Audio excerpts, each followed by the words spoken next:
In the headlines, Borno state government vows to rescue Chibok schoolgirls 10 years after abduction. Electricity workers call for withdrawal of new tariff. Peaceful protest in Kaduna against economic hardship. On the foreign scene, thousands protest in Niger Republic for United States troops to leave. Hello again and welcome to the news update at this hour on Trust Television. I am Aisha Salihu.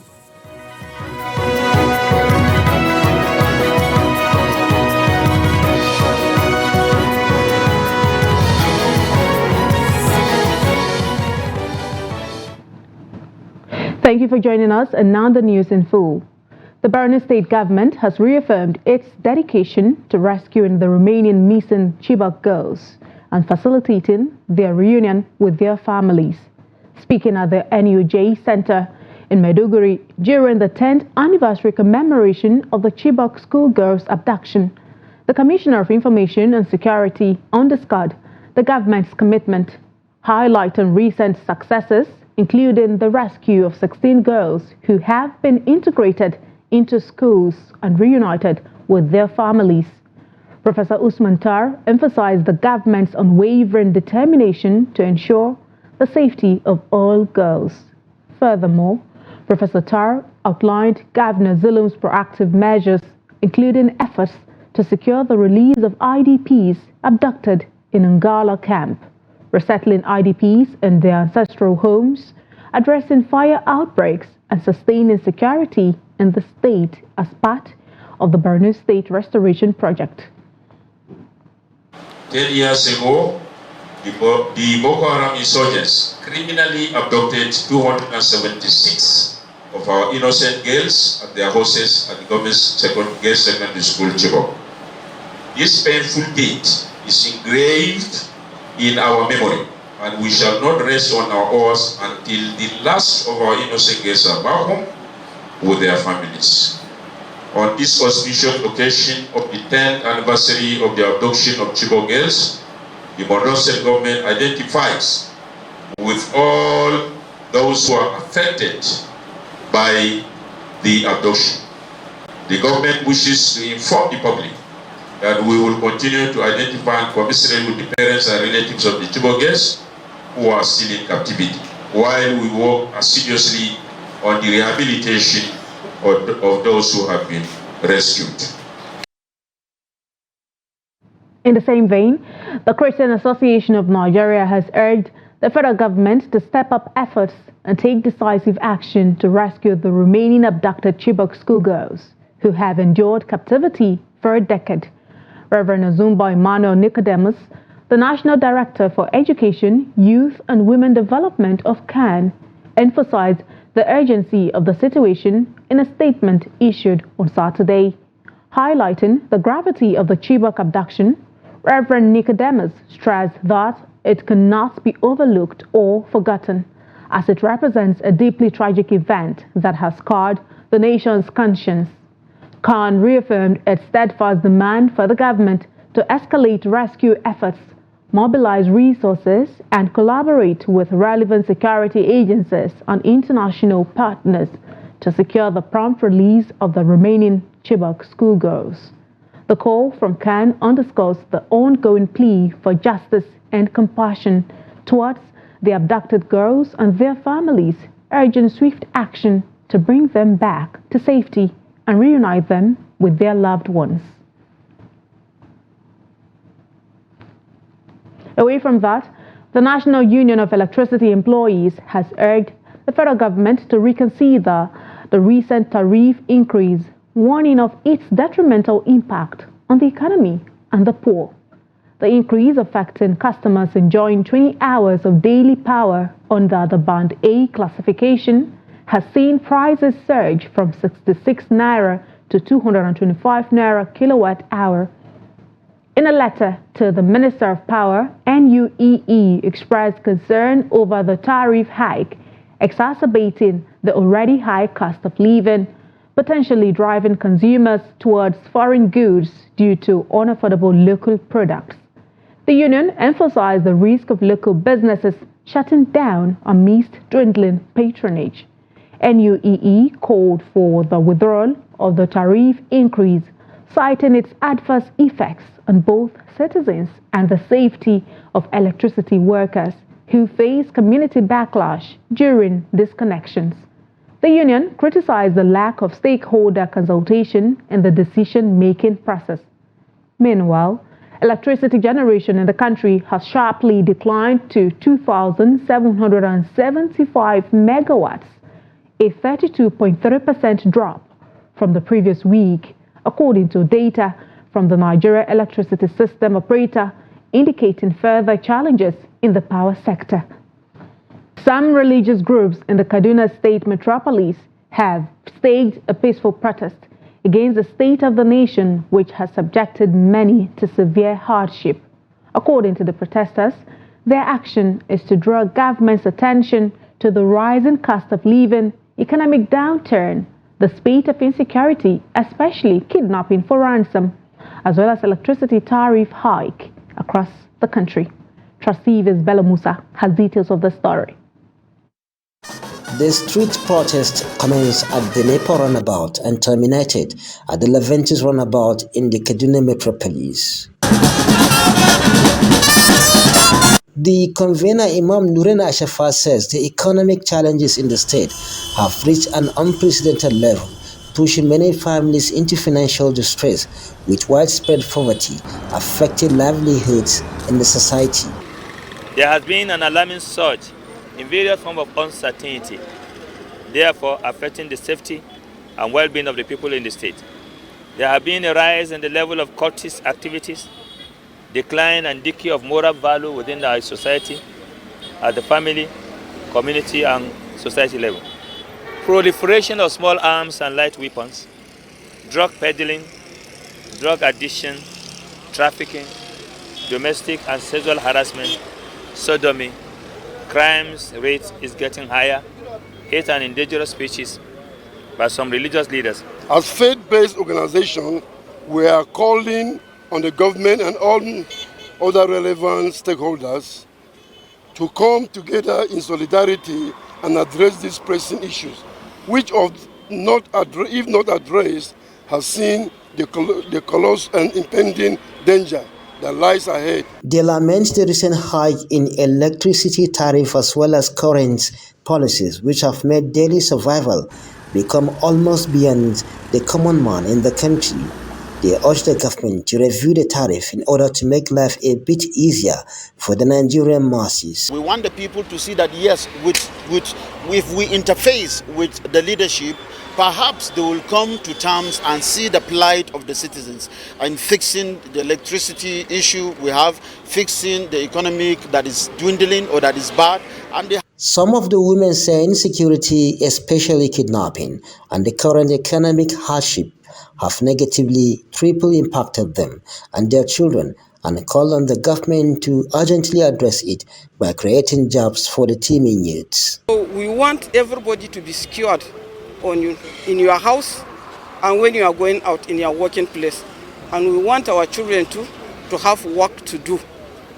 And then the other thing is that when we know the government are trying, but the palliative, the way they go about the palliative, it's not everybody that does it. So we want the government to make sure that everybody, if they are doing something, they make sure that the downtrodden, everybody must have what to eat. There are many mechanisms that can be put in place. For example, when they empower the youth, you give them skills so that they will be able to fend for themselves and fend for their family. Things will become lesser. I mean, the hardship will become lesser. The groups appeal to residents to be law-abiding and avoid taking laws into their hands, while calling on the government to redouble effort in order to bring succor to the masses. Bello Musa, Trust TV News, Kaduna. Benue farmers have been urged to embrace modern methods of farming through innovations that will drive greater outcomes in the sector. Agricultural experts who have this advice say with the current climate changes, old methods can no longer produce the needed results that ensure maximum benefits for the farmers and the country as a whole. Jimmy Azande reports. The combined efforts of subsistence farmers earned Benue State the appellation food basket of the nation. At the moment, however, farmers are struggling with artificial and natural effects that require a professional approach to agriculture. Experts say the farmers must be strategic if they are to extract wealth from the land. Start something. Start one form of farming or the other. If you are farming yams, you're going to be farming cassava, you're going to be farming a piggery, you want fish farming, whatever. Start it at a little level. But when you wait and you are not doing any form of farming, you have not done anything, and the time you are giving some millions, and somebody tells you that fish farming is very profitable, go into fish farming. You just go and get 5,000 fish and get a pond, and some discover that you don't know how to manage them, and you just incur losses, and this can even lead to an early death. They say the current demands for farming require training and retraining that is consistent with the changing ecosystem. As you are working a little time here and there, go and farm and have some experiences. Learn the nitty-gritty of farming if it is agrarian farming, learn the nitty-gritty of poultry farming if it is a poultry farm, or piggery or whatever. It's the learning process, whatever, how small it is. Even if you have 5 chickens, you are learning. In recent times, there have been repeated calls for Benue farmers to think beyond crop and fruit farming, which dominated the food basket. If farming is something you engage into, not necessarily farming rice or millet or maize. You can do poultry farming or piggery farming, and there are a lot of types of farming. Because most of the people that go to farming now, they don't have challenge, even government pay or not pay. They have something on their table. The future looks bright, with a new government led by Hassan Talia promising to return the state back to its lost glory in the agricultural sector. While some sort of intervention is awaited, farmers are urged to think out of the box for economic prosperity. Jimmy Azandi, Trust TV News, Makurdi. In a combined effort, the Joint Admissions and Matriculation Board and the Nigeria Police Force have warned candidates against fake sites ahead of the 2024 UTME. The Force Public Relations Officer, ACP Olumiyiwa Adejobi, cautioned against deceptive websites aiming to mislead candidates by extracting personal information. These fake sites are designed to trick candidates into providing sensitive details like registration numbers, email addresses, and phone numbers. ACP Adejobi highlighted collaborative efforts with the NPF-NCCC to combat online scams effectively. The Force PRO affirmed a strong stance against cyber criminals, ensuring they face legal consequences. The 2024 UTME is scheduled to commence on Friday, 19th February 2024 and end on Monday, 29th April 2024. We call on parents, guardians, and the general public to join hands in fostering a culture of integrity and compliance with established guidelines. Together, we can nurture a generation of upright and law-abiding leaders by discouraging fraudulent practices and desperation. We are urging candidates to note that once you receive any unsolicited message, know that it is fraud, it is a scam. We have liberalized our processes. We have offices in all the 36 states of the Federation, including Abuja. Once you have any challenge, you can also raise a ticket. We have a ticketing platform where your questions will be attended to within 24 hours.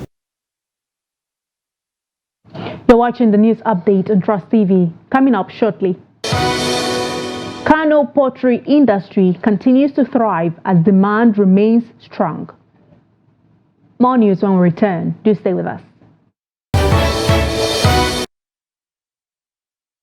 Welcome back and thank you so much for staying. But if you're just joining us, this is the news update on Trust Television. Let's take a look at our top stories again. Borno state government vows to rescue Chibok schoolgirls 10 years after abduction. Electricity workers call for withdrawal of new tariff. And now to more stories. Wudil town in Kano State is known for pottery, with most potters stationed along the Kano-Maiduguri road. The pottery business has been in existence for decades and sustaining livelihoods of many who depend on it as a source of income. Salim Ibrahim, who is just back from Wudil, has this report. To all passers-by, with no exception of even the blind, traveling along the Maiduguri road between Wudil and Gaya local government areas of Kano State, the beautiful display of the well-crafted and improved design of various forms of claywares can never go unnoticed, as they are placed just by the roadside, attracting interested parties to look inward for prospective business transaction. This business has been existing for years immemorial, sustaining livelihoods of many who depend on it to fend for themselves, families, and loved ones. Pottery is one of the crafts of ancient Nigeria that is still being practiced in the most part of the country today. It is Nigeria's most cultural material that has caught the attention and interest of early British archaeologists. Pottery is the act of making earthenware containers. It is the art of forming objects of clay in the moist plastic condition and then drying them by either exposure to the sun, air, fire, or baking in kilns or ovens. The various objects on display include vases, trays, gourds, cash vessels, frying pans, water and burial pots, charcoal pots, incense burners, and many other clay-made articles, which all have their peculiar seasons of demand. However, the business thrives as modern-day people find them alluring. This business is a generational trait because it has been passed on from one generation to another. I have been in this business for over 40 years now.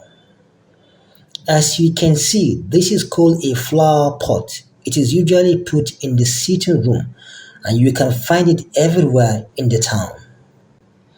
We have water pots and others for decoration of all kinds. We also have charcoal stoves, masa pot, incense pots.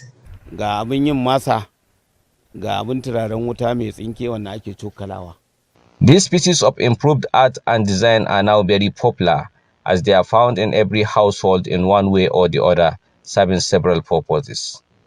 What could be more astonishing and bringing regular income to the potters is the high demand of incense burners and vases of different sizes, usually bought in large quantity, especially during marriage ceremonies.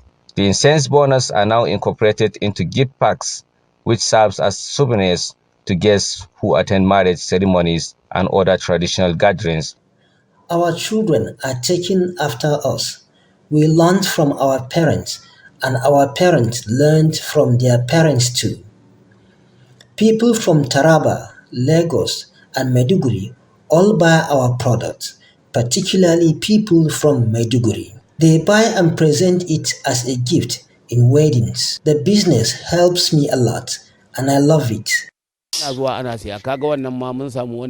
But however the contributions of this business to the economic growth of the state, the marketers are lamenting non-recognition and support from the government. Our main challenge is firewood because it has become very expensive now. We use it in burning our pots. We want the government to help us with modern facilities so that we can stop using the firewood. I believe the government can do it for us. He stated that the owners of such places often eject them at will. They said allocating permanent places for them at the outskirts of the town will enable them to burn the potteries and prepare them for use without problem. Salim Umar Ibrahim, reporting for Trust TV. On the international scene, in Niger's capital, thousands protested for the immediate departure of United States soldiers from the north following the military junta's withdrawal from a military agreement with Washington.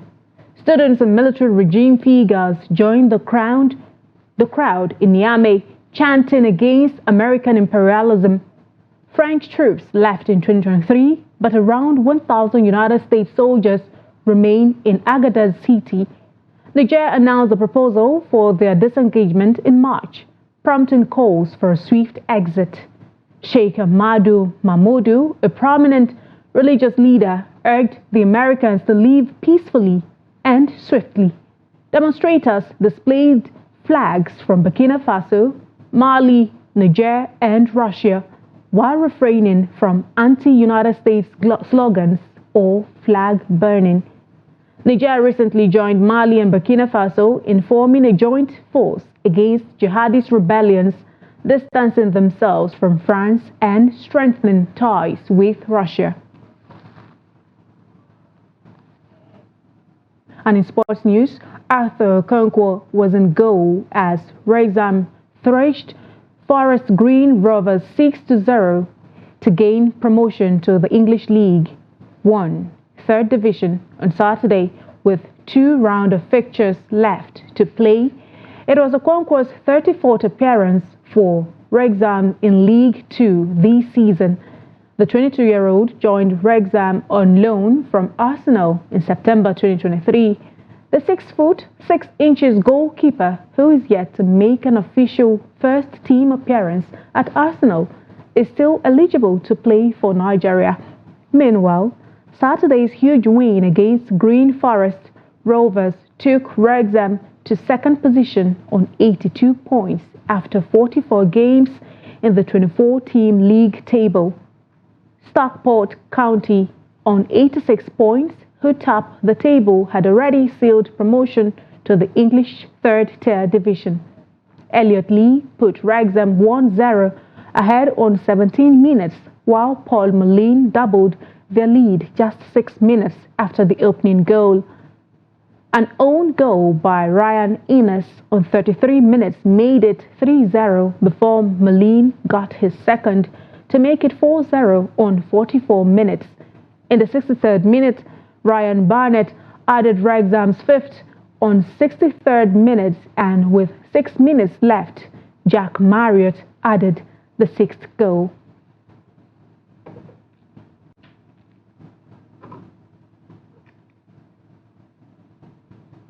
On that note, we've come to the end of the news update on Trust Television at this hour. But remember, you can always follow us across all of our social media platforms and also join our YouTube live stream for more news, programs, and documentary. I'm Aisha Salihu. Thank you so much for your time.